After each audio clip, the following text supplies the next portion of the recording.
ఆంధ్రప్రదేశ్ ప్రభుత్వం ప్రతి నెల 3వ శనివారం ప్రభుత్వ పాఠశాలలో కాంప్లెక్స్ మీటింగ్ కు బదులు క్లస్టర్ కాంప్లెక్స్ మీటింగ్స్ కొత్త విధానాన్ని తీసుకురావడం చాలా అభినందనీయమని, గతంలో 3 నుండి 8 తరగతి వరకు మెర్జింగ్ స్కూల్స్ ఉండేవని వాటిని తీసేసి ఏపీ ప్రభుత్వం 117 జీవోని రద్దు చేసి హై స్కూల్ ని ప్రైమరీ స్కూల్స్ ని సెపరేట్ చేయడం వల్ల విద్యార్థులకు గుణాత్మకమైన విద్యను అందించడం చాలా సులువుగా ఉంటుందని AP JAC vice chairman Nallabothula Srinivasarao తెలిపారు. ఈరోజు ఈ రాష్ట్రంలో ఆంధ్రప్రదేశ్ ప్రభుత్వము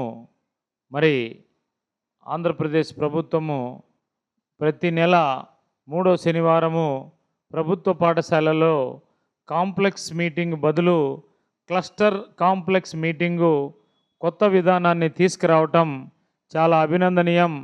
అంతేకాకుండా ఈ రాష్ట్రంలో జాతీయ నూతన విద్యా విధానం ప్రకారము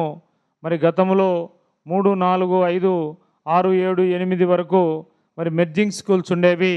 వాటిని తీసేసి ఇప్పుడు ఆంధ్రప్రదేశ్ ప్రభుత్వము 117 జీవోను రద్దు చేసి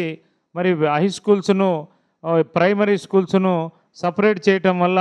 విద్యార్థులకు గుణాత్మకమైన విద్యను అందించడానికి చాలా మంచి కార్యక్రమాన్ని ఈ సందర్భంగా నేను తెలియజేస్తా ఉన్నాను. అంతేకాకుండా ఈరోజు జరిగినటువంటి క్లస్టర్ మీటింగ్లో ఉపాధ్యాయులు పిల్లలకు ఏ విధంగా బోధించాలి అని తక్కువ ఉన్నటువంటి డిస్టెన్స్ తక్కువ ఉన్నటువంటి చుట్టూ ఉన్న పాఠశాలలు కలవటం, సెకండ్ గ్రేడ్ ఉపాధ్యాయులు, స్కూల్ అసిస్టెంట్స్ ఉపాధ్యాయులు కలిసి